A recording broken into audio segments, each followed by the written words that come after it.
সন্ধ্যা ৬টায় শাহজালাল আন্তর্জাতিক বিমানবন্দরে পৌঁছাবে ওসমান হাদির মরদেহ।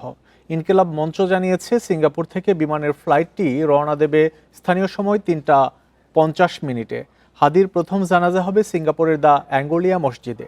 কাল বাদ জোহর মানিক মিয়া অ্যাভিনিউতে হাদির দ্বিতীয় জানাজা হওয়ার কথা রয়েছে।